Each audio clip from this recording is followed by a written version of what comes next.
Yo, what up?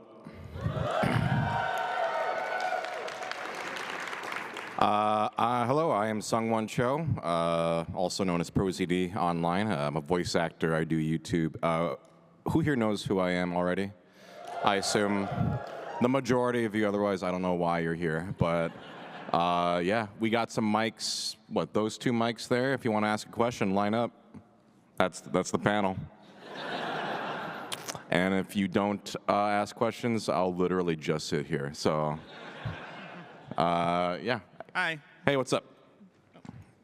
Oh, I'm sorry. It's hard to. There are giant bright lights in my face, so it's hard to see faces. But maybe we'll just like go back and forth. So, Cool. How about you first? Hey, my partner and I really like rhythm games. Have you played any lately that have been fun? Rhythm games? Not recently. The last one I was playing was before it died. Love Live School Idol Festival 2.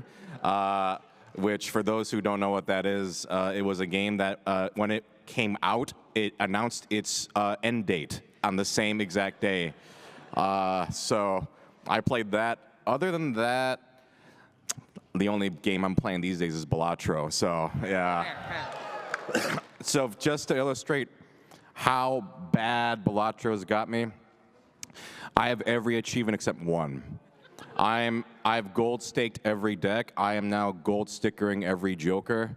I have done 65% of the Jokers in the game. So that's what, yeah, I know. People are like, God. But that's what I'm working on right now. But thank you for your question. What do you got? What is the best and worst animal? Best and worst animal? Best animal is cats. Worst animals? I don't know, it's some boring answer like, you know, mosquitoes suck literally and figuratively, right? So just something really annoying like that. I generally like most animals, so it's hard to find one that I really, really dislike. So just something actively annoying like a mosquito would be my answer. Cool. Yeah. Thanks. Thank you. Hello. Hello. If you don't mind, I have like two questions. One's like a really tiny specific one that I was just curious about. Another one is my actual question. Sure.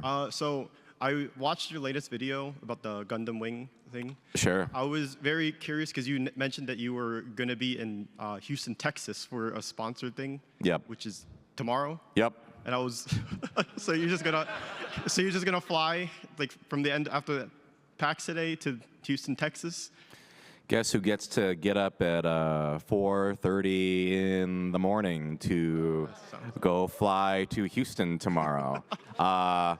My manager, Corey, is in the audience. I'm just going to let him feel bad about it. That makes sense. But yeah, that's what I'm doing tomorrow. So sounds fun. That'll be fun. But I mean, I actually, you know, it'll be fun. It's like it's for the Gundam card game. And so I'm like interested to check it out because I've enjoyed like the One Piece card game. And so it'll be fun. I'm just a crab apple when it comes to getting up at 4 o'clock in the morning, especially because honestly, I just I'm here to game. You know what I mean? Like I love board gaming.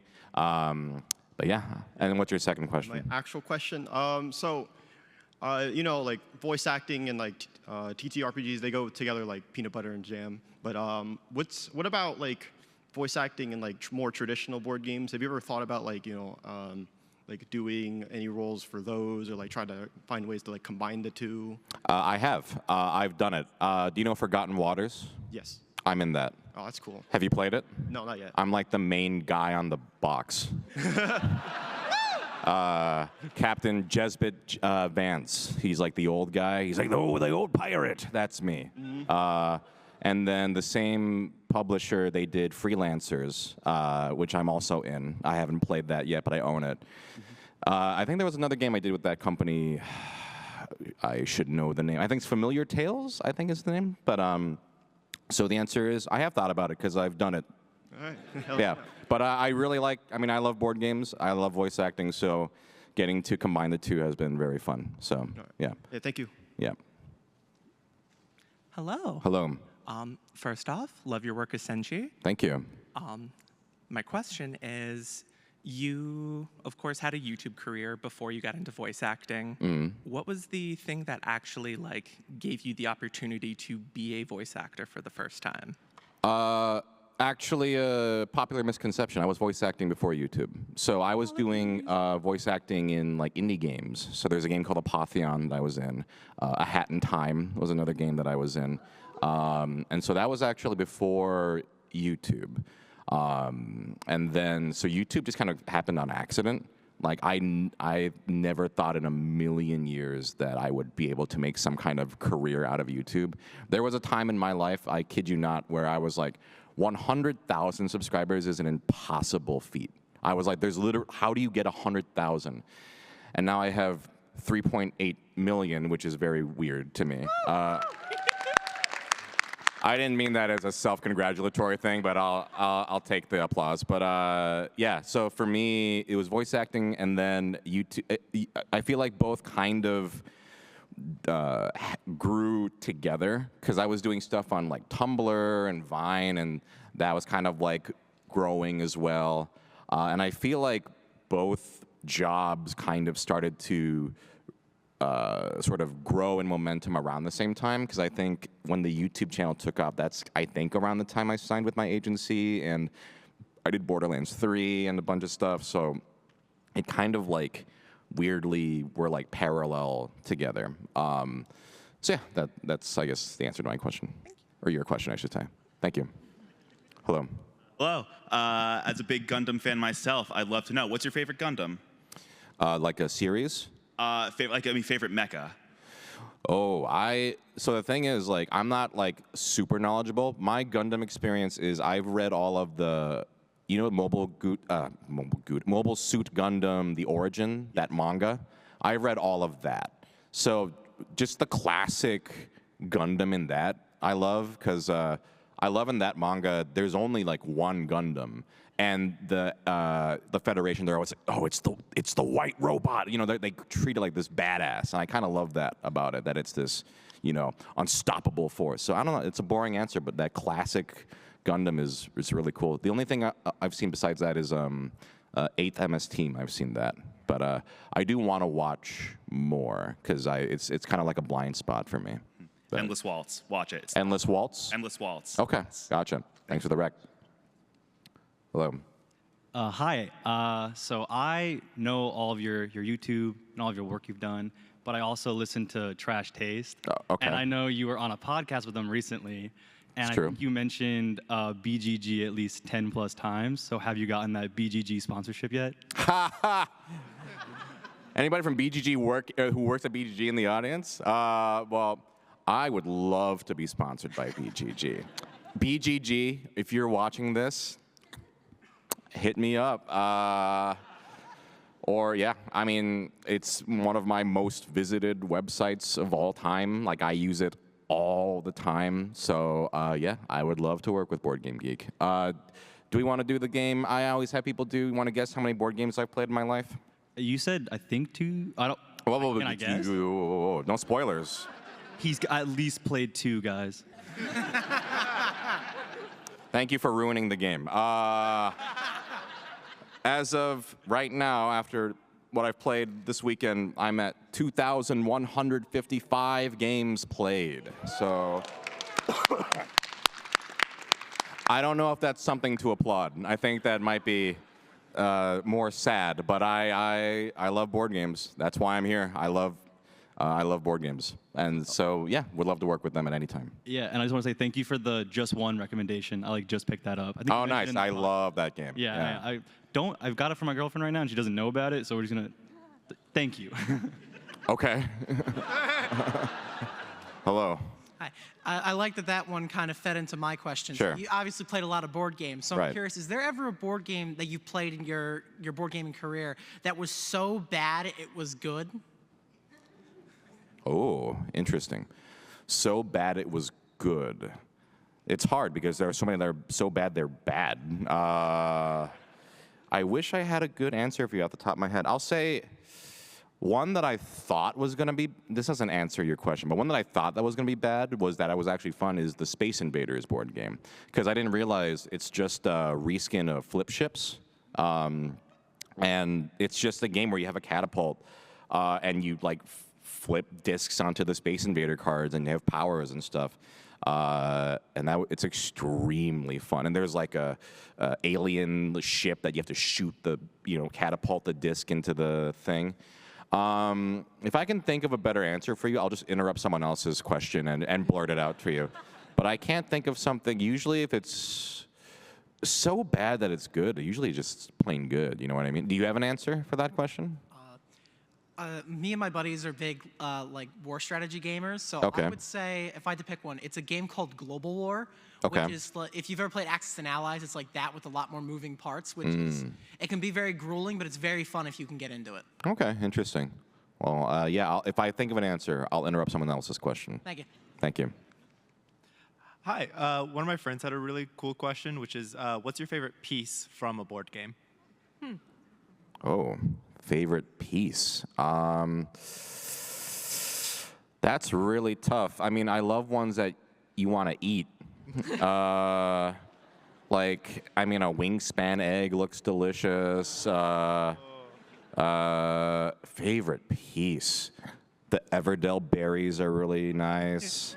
I guess I just want to eat things right now. Do you have an answer? I just picked up Wormspan, so I'm thinking about the eggs right now. Yeah, those are some good-looking ass eggs. I would say.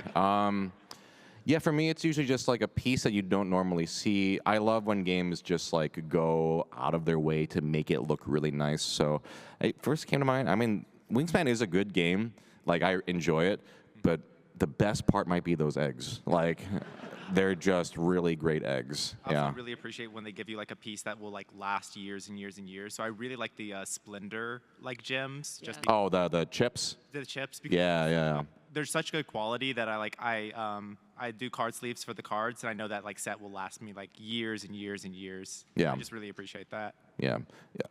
Was there a question? Sorry, it was hard to get that last part. Oh no, I was just saying I really like those pieces. Yeah. The tactile nature of just clicking the the chips together and stuff. I think it really adds to that game. So thank you. Hello. Hi. Out of those 2,000 plus games, do you have a favorite? Or if you can't pick a favorite, one that really got you into the hobby that you love? I'm sorry. What was my favorite of what? Sorry. Board game. Oh, it's my favorite board game. Yeah. Marvel Legendary. Marvel? I have every expansion, and I've beaten every scheme in every expansion. And then was there a second part to your question? Do you have a board game that you remember got you into the board gaming hobby? Yeah, the first board game that got me into the hobby for real was Forbidden Island. I played that at an Otakon a very, very long time ago on a whim. We were at a Barnes & Noble in the Inner Harbor of Baltimore, and yeah, hell yeah. And I saw the game on a shelf, and I didn't know anything about designer board games. I was like, oh, this could be funny. Like, maybe it's like a silly kids game, and it'll just be good for a laugh. And then we played it, and we're like, this game rips. Like, it's fun. And then I was like, are there more games like this? And then, that led me to eventually, Betrayal at House on the Hill. I was, what is this? And then, Forbidden Desert. They made a sequel to Forbidden Island. And then that led me to BGG. And then and now 2,000 games later. So yeah, Forbidden Island is definitely the game that made me go, oh, wow, I gotta dive into this. And I have not stopped since. Thank you so much. Thank you. Hello. Hello. Thank you for doing this panel. First of all, my question is, of all the things that you've eaten and otherwise put into your body for your YouTube videos and reviews, what is the single worst one that sticks with you to this day? Ooh, single worst thing I've eaten? Olive Garden was pretty bad.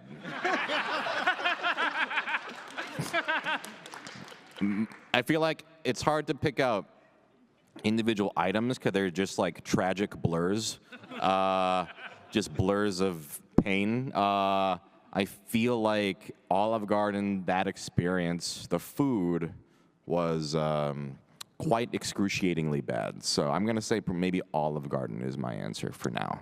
Thank you. My wife would agree. Your wife would agree? Good, your wife's got good taste. Hello. Howdy.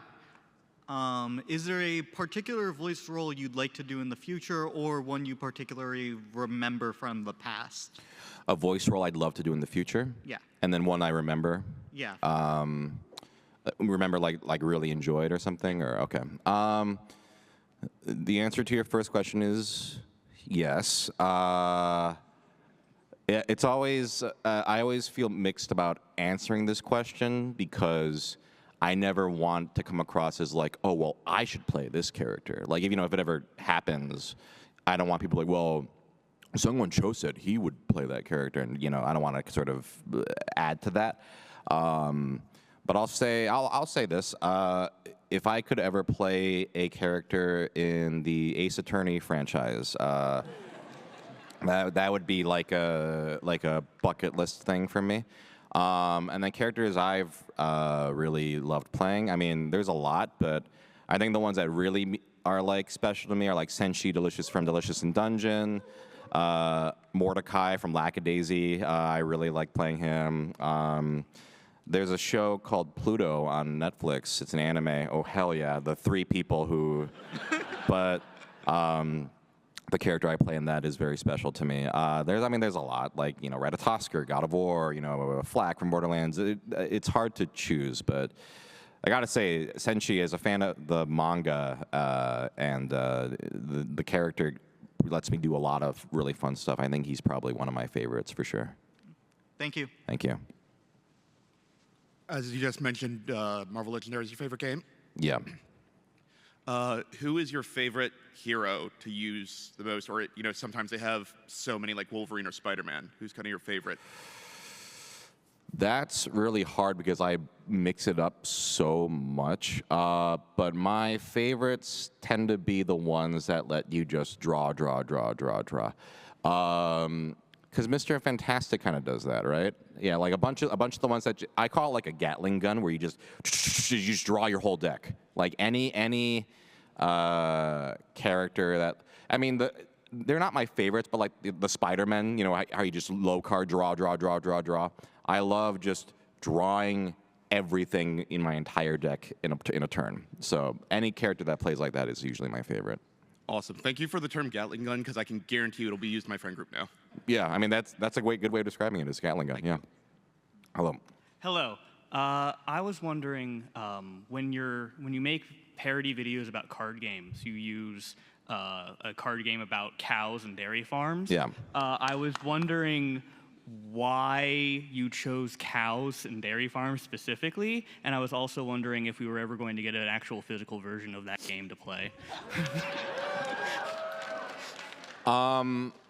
Why cows? I think part of it was, for that first video, it needed to be something the joke was it had to be kind of mundane but complicated. And I felt like, for some reason, cows have there's the milking, and then there's the cheese making, and all these steps. I kind of needed something that had a lot of steps.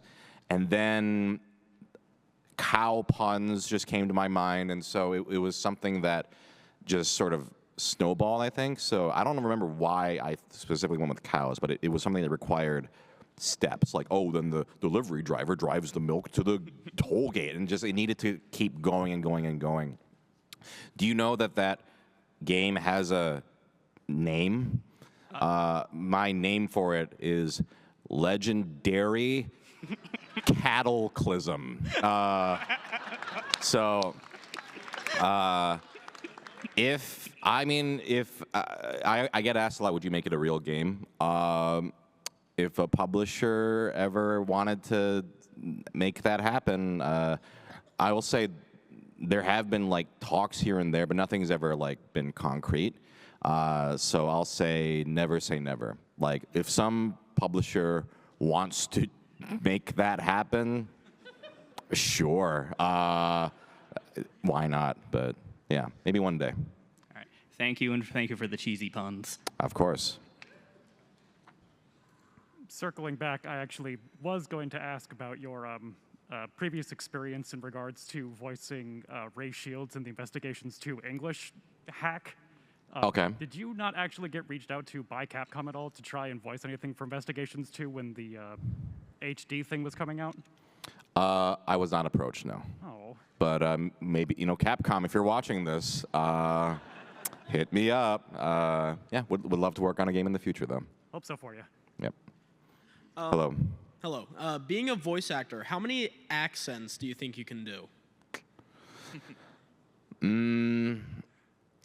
I can do some, but I don't like pride myself on like, oh yes, I can do the most accurate, exact. I can do like approximations or good enoughs, I think. But like, I mean, you want me to just go through them or something? Sure, yeah.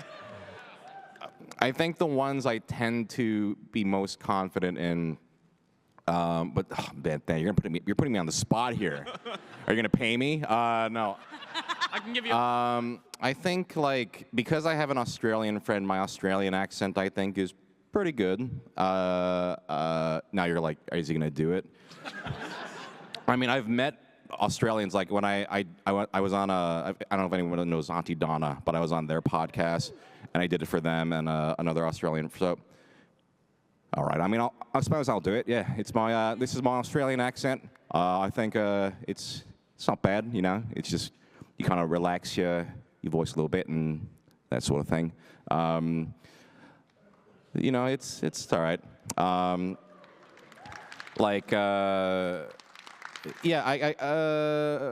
What are other ones? My Russian accent is pretty good, I guess. Not bad. It's maybe a little exaggerated, but yeah, I'd say there's a handful. I would say, but I'm not someone who's like, yes, I'm the accent guy. If it's something that requires like a very specific accuracy, I usually won't read for it. But if it's like in the ballpark, there are some I can do. Yeah. Hello. What inspired you to create that video about the Sears air conditioning commercial? Because that commercial has also lived rent-free in my head for 25 years, and I didn't know. I thought I was the only one. What did prompt that? I mean, that video is just so funny to me and my friends. I think I just wanted to do something that required different acting styles, and I was like, what's a really stupid, specific thing that would be funny to do? Yeah, that was really it. It was like, I kind of want to do something in different acting styles. Oh, the Sears air conditioning commercial from the 90s? Sure. I have no idea if people will respond to this. Turns out so many people like me have brain worms and also remember that entire commercial front to back. So that was really it. Yeah. Thank you. Thank you. Hello. Hey, I understand why you did it, but I was devastated when I saw your last board game review posted a couple weeks ago. Yeah. So I was wondering, like, if you think you ever explore the space again, or it's not enough cross-section to even, like, attempt to do more content with board games, because I will miss them. I think for me, right now, YouTube is in an interesting state. I think for a lot of people, it's really on the decline, unfortunately. I think people are just not. Well, here's just a general question. For those of you who watch YouTube, who actually checks their subscription feed? Not the homepage, but the subscription page. So if you look around, it's like... Because she told me to do it. Yeah, but the thing is, like, the majority of people, and this is not me, like, throwing shade or anything. It's just how, websites work. The majority of people don't check their subscription pages. They go to the homepage only, and then they just see what's recommended to them, and they click it. So the algorithm is what's driving views. If the majority of people who use YouTube actually went to their subscription page, I always recommend to people, bookmark your subscription page, not the home page. Have that be the first thing you go to on YouTube, because then you can see, oh, these are all the videos that all the channels I subscribe to. A lot of people don't know about it because YouTube doesn't make it easy to access, like it's not something you can just go, oh, there's a subscription page. They want you to feed the algorithm, drive whatever. So because of that, I think a lot of channels are struggling. I'm in the fortunate position where I have voice acting. So voice acting for me is going quite well, and it hasn't really stopped, and it's going quite strong. So I'm fortunate in that I don't have to really depend on YouTube. But with that said, I can only justify because I pay an editor, and there are costs and stuff like that. So with the board game reviews, I mean, I was doing those for long time, like, I don't know, 7 years, 8 years. I did 300 of them. But you know, and it was always kind of just like a little passion project. Like, I knew they weren't going to get a lot of views. I was just doing them for fun. But unfortunately now, I think I kind of have to be choosier about what, because my time is just limited now. I mean, I've got VO, I go to conventions. Like, it's just, there's just not as much time for me to dedicate to YouTube content. So that's kind of where it's at. So I guess what I should say to people is, you know, if there are YouTube channels you like watching, just check that subscription feed. You know, just give them some views. If you haven't seen that channel in a while, just, you know, check in on them. I think that's really the best I can say for people. Because a lot of people have already left. You can see, you know, a lot of YouTubers are doing like, oh, goodbye, I'm leaving YouTube. I'm not leaving yet, because right now it's still fine. But yeah. So the answer is maybe one day, but I don't know. I honestly, the whole future of YouTube is a little murky for everybody. Not to be a downer, but yeah, just wanted to be honest with you. But thank you for your question. Hello. Hi, fellow Korean here. Thank you so much for repping our culture in YouTube. That's my pleasure. I have 2 questions. The first one is, do you have a future voice acting role that you have that's like kind of under the radar that's you kind of want us to know so we can kind of keep our eye open for it? And then, do you mind sharing that with us if possible? And secondly, I came here from Baltimore yesterday, and I unfortunately was unable to come to your signing yesterday, and I was really hoping to get my Munchlax Funko Pop signed. If I brought it to you right now, could you sign it for me? Unfortunately, no. If I say yes, everyone's going to want a signature. Listen, I'm the first one who asked, right? No, You got a Sharpie with you? I do, actually. I only one, okay? Because I was here yesterday. I was signing for like an hour and a half straight. So you're the lucky one. Bring it up here. All right, thank you. But what was your other question? Oh, any future voice acting roles that I want to? What do you have scheduled? Spoilers. Where do you want me to sign? There you go. The answer is I can't talk about it. There are things called NDAs where you sign them, and they will absolutely destroy you if you talk about what you've been in that's not announced. I'll say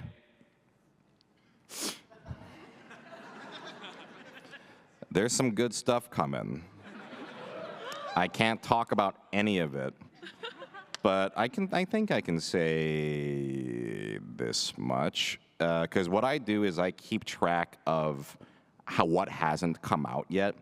And I think at the moment I'm sitting on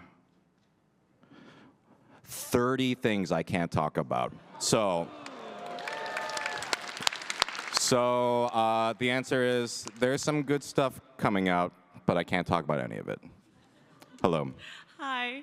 I wanted to ask, what is your dream place to try everything from, so that way when you make a video, we can be excited and celebrate it? Oh, like no budget? No budget. Oh, try. You can't pay for it, though. I mean, this would be insane. Every Michelin star restaurant in the world. But like a realistic one, I don't know. I mean, for me, one of them was like, I did a caviar one, which was, you know, absurd. I don't know. I've kind of done most of the ones that were like, oh, I really want to try blank. So listen, if anyone out there wants to sponsor my global Michelin tour, that'll be my answer. As long as it's not wingspan eggs, it's okay. Yes. Ooh, I should eat all the wingspan eggs. I should do, let's try every board game component that looks good. Thank you. Hello. Hi. I wanted to ask about your upcoming live-action role in Pony Island 2, the Daniel Mullins game. Yeah. How did that collaboration first come to be, and what was it like acting live-action for a video game versus voice acting? For those who don't know, Pony Island 2 is a game. Anyone play Inscription? The creator of Inscription's next game is Pony Island 2, and I am in it as a live-action role. How did it come about? He asked me if I wanted to do it, and I said yes. How is it different? That one was pretty different in that, I think I can say this much. It was all filmed just in a studio, with I think there was a green screen or something, and a lot of it was me sitting. Usually, whereas for like a live action set, I was in the movie Blackberry, if anybody has seen that. It's very good. I highly recommend it. It's Jay Baruchel, Glenn Howerton. It's a very good movie about the making of the Blackberry. That one requires traveling to Vancouver and going on set and wardrobe and all that stuff. So for that game specifically, it was much more low key. It was literally just me and him in a studio, just him recording me, and I memorized my lines and wore a very goofy outfit, and that was pretty much it. And then something like God of War Ragnarok is very, very different. That was motion capture, and so I actually went in and put on the suit, and I got to work with the actors, and that one was a very wild experience because I'm voicing the squirrel, but how that one worked was I was sitting on the side of the stage, and they had bars in front of me on a platform, and Chris Judge and the other actors were in the middle, and I was watching them, and they had a squirrel puppet that they were moving around, and I had to voice in real time, pretending I was the puppet.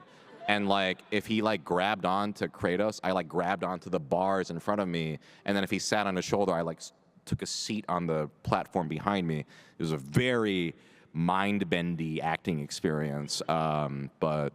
So yeah, it totally depends on game to game. I guess that one wasn't live action, but it felt live action because I'd memorize the lines and be on set and stuff. So yeah, that's kind of how it differs. Is just I think a lot less travel, I think, is the main thing. Okay. Yeah. Cool. Thank Thanks you very much. Hello. Hey, so with all the conventions that you go to throughout the year, which it's kind of like a two-part. Which convention is always something probably your favorite that you go to every year? And then two, which is a larger convention that you think is not worthwhile going to?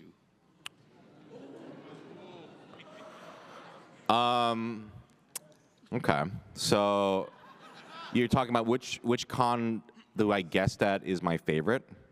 Or which con do you enjoy going to the most every year? And which one do you think is overrated? Obviously, PAX Unplugged. And obviously keep bringing me out here because it's my favorite one, right? But in all honesty, board game cons are my favorite. PAX, the people at PAX are extremely nice, and I get to play a bunch of board games. I don't always get to do that at cons. So I'm not just saying this because I'm being filmed by PAX Unplugged right now. PAX Unplugged is definitely one of my favorites for sure because I get to play board games, and I love board games. What's one that's not worth going to? That's notable. That I've guessed it at, or just in general? In general. I'm not going to answer that question. I think I don't want to burn any bridges necessarily, so yeah. But I love PAX Unplugged. Hello. Okay, so I was wondering, out of all of your voice acting roles or whatever, what is your least favorite? Have there been any that you just absolutely despise? No. I just said it. I don't want to burn any bridges. Fair enough. Okay, never mind. Yeah. What's your favorite, at least favorite Pokemon? Okay, here we go. All right. Favorite Pokemon. The boring answer is Charizard's just cool. I love Charizard. I love Snorlax as well. Least favorite? It's gotta be one that's. Some of the ones in Scarlet and Violet were so unmemorable to me. I can't remember their names. They're just. I like Scarlet and Violet. I think it's a fun game, but I think some of them. One of the problem is the Pokemon are like life-size. So in the field, you see just like a little bug, and you're like, I can't see what that is. I don't know what it looks like. So my answer is just one of those little bugs in Scarlet and Violet where I couldn't even see what it looked like, and it just doesn't register. That to me is my least favorite, where it doesn't even leave an impression on me. Like, for example, Trubbish is a funny Pokemon. Actually, Trubbish is a good Pokemon, but like, Pokemon like that are like, oh, ugly. At least they are memorable. But some Pokemon are just whatever, like a little bug that I can't remember. So one of those, yeah. All right, thank you. Thank you. Hello. Hi. So my question is 2 parts. The first is, how many board games do you own? This might not be 100% accurate, but I think I own around 200. Okay. Yeah. And as someone who is affianced to someone who is obsessed with board games, how do you organize? Like, what are your organization tips for 200 board games? Oh, boy.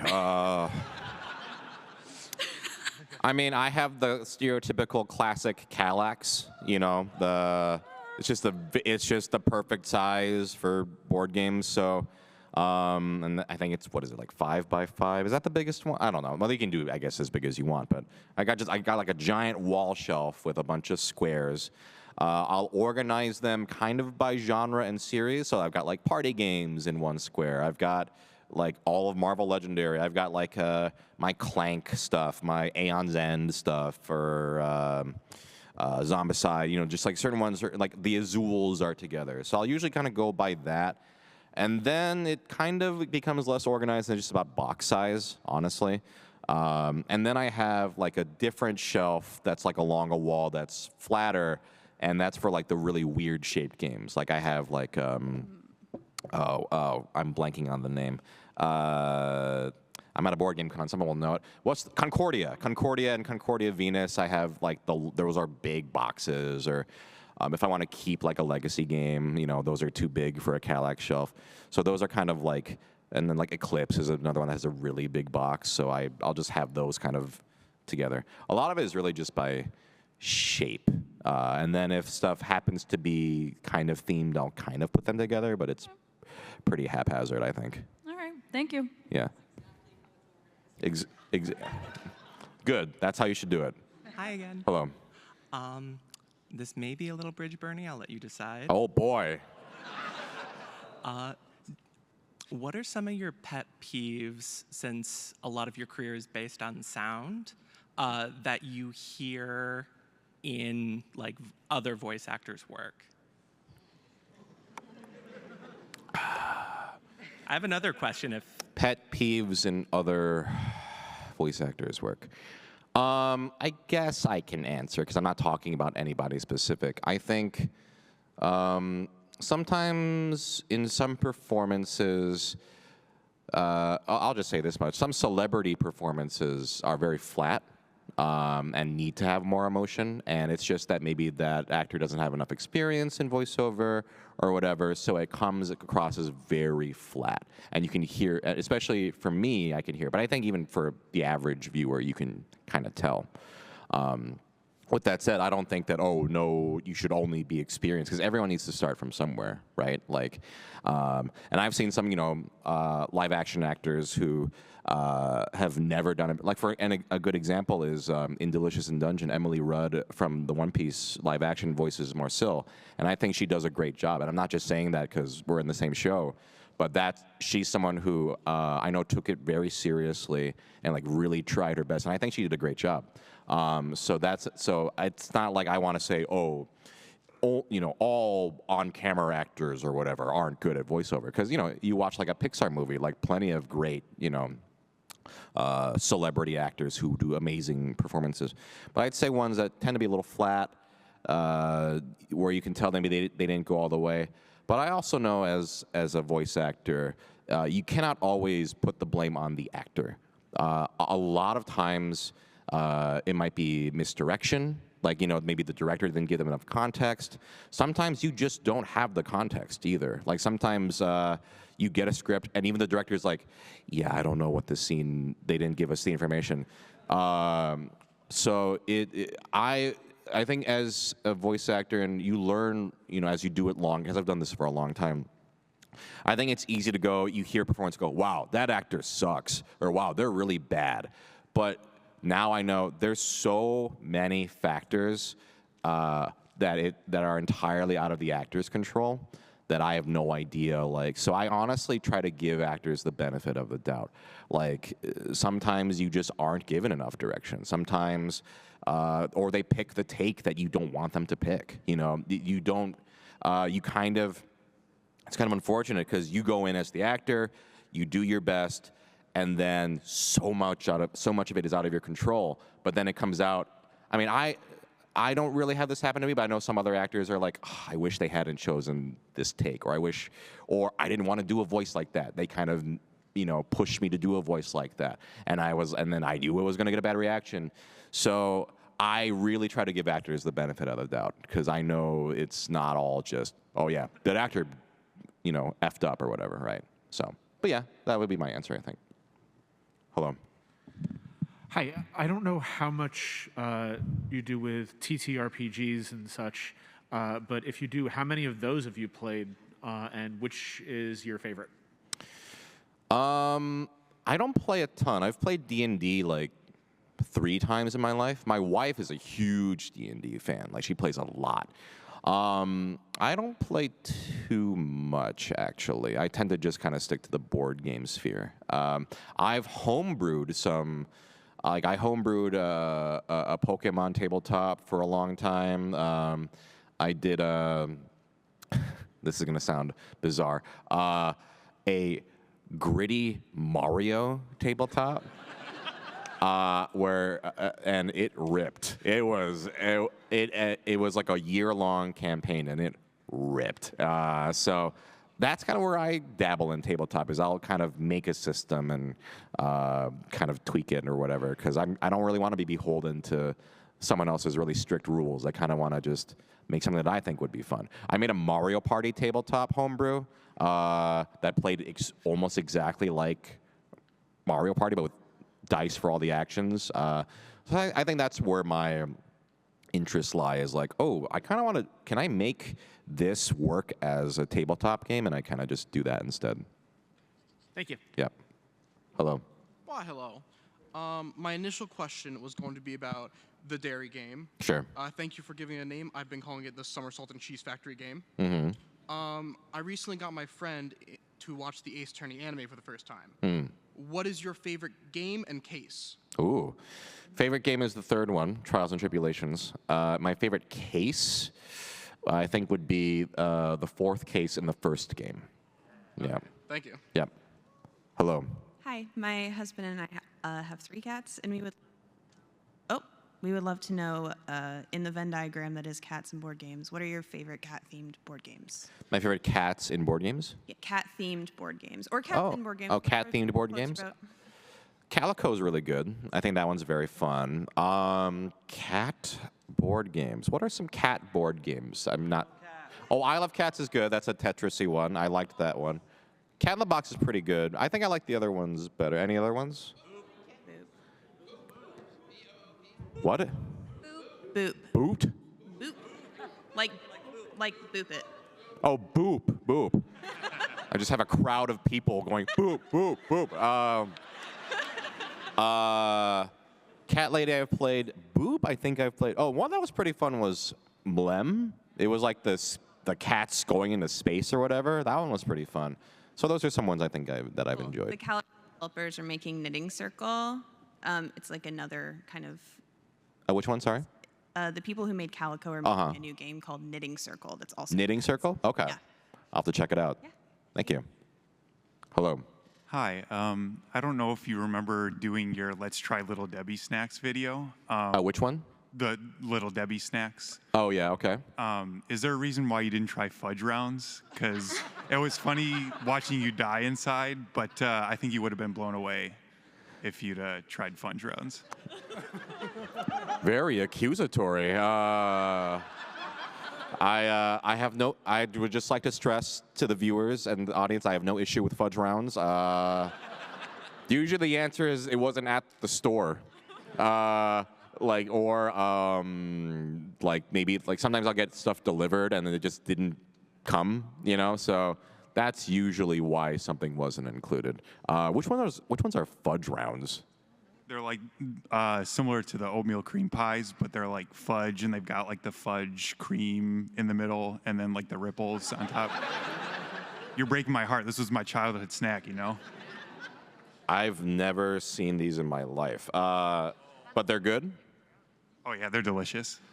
You know, the next time I see a pack of fudge rounds, I'll buy one just for you. Yeah. Oh, thank you. Yeah. Hello. Hi. In Delicious, he creates a lot of his own Michelin-starred dishes. Is Yeah. there one in particular that you'd want to try if you could?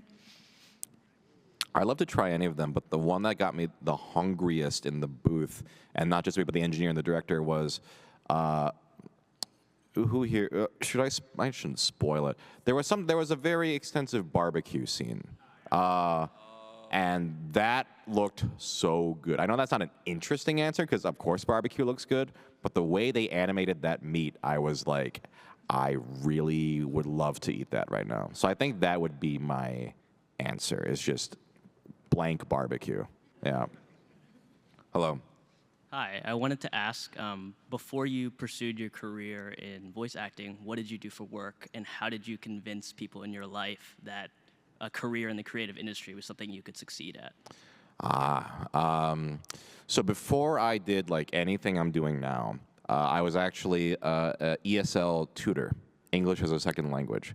So I taught a lot of kids, mainly Korean kids, but I covered a wide gambit, like whether it was SAT prep or math or whatever. I mean, some kids I like literally helped teach how to speak and read English. So that was something I did for a long time. And there was actually early in my life, and there was a period of time where I thought I would go into teaching. And then things kind of went a different route. So that was what I was doing before everything. How to convince people in your life that this, I think for me, it was not easy. I mean, I actually kind of kept it on the DL for a long time. Like my parents, I'm Korean, my parents are Korean, so there's sort of expectations that they kind of have. They were kind of like, oh, maybe you want to do this or this, And in my mind, I was like, VO is what I really, really want to do. So I think there was one day where I kind of sat them down and I was like, so you don't know about any of this, but I have been working at this for a while. And this was before YouTube took off. This was before I even had any prospects at all, really. I think I had done maybe, this might have even been before any of my indie game work. But I was like, so this is something I'm working at. I'm really passionate about it. I think it might be going somewhere. And I'll always remember this. My dad, he said to me, if 10, 20 years from now, if you didn't try this, would you regret it? And I said yes. And he said, then I think you should do it. I don't want you to have regrets. I think for me, I understand because, what your parents want is they want you to be secure, right? And listen, voice acting is not a secure job. It is, and YouTube is also not a secure job. So anything in the entertainment industry is very, very nebulous. But I will always be very grateful to him. My mom was kind of like, "What have you thought about graduate school?" But even now she's like, "Yeah, no, I guess you are doing pretty all right." And they're very proud. They've always been extremely proud. So I know that that's not something that all parents would do. So I'm very grateful that my parents were supportive in that way. And then my wife has always been extremely supportive as well. So I think I've been very fortunate in that the people that are important to me have believed in me and I've been able to make my way, I think, because of that. So for me, it was just sitting down and talking to them. And even then, I know they were kind of worried, but they were right. I mean, I would have regretted it if I hadn't tried. So that's kind of what I had to convey to them. Yep. Thank you. Thank you. Hello. Hey, what's up? So what is your favorite and least favorite supporting character in One Piece? Ooh. Favorite character is, my answer changes, but I'm going to say Nami. And my least favorite character, there's so many bad characters. I don't know, like, who sucks? Like, Caribou or something? Just some gross character? Yeah. So that would probably be my answer. I think we got 10 minutes, so I'm going to try to get through as many people as I can. But let's have maybe no new questions. We'll try to just, I want to make sure everybody gets a chance. What's up? Hi. So we're kind of past the period of like studios trying board game movies. Yeah. What do you think is a missed opportunity? What would you like to see made as a board game movie? And if you could star in it, who would you be?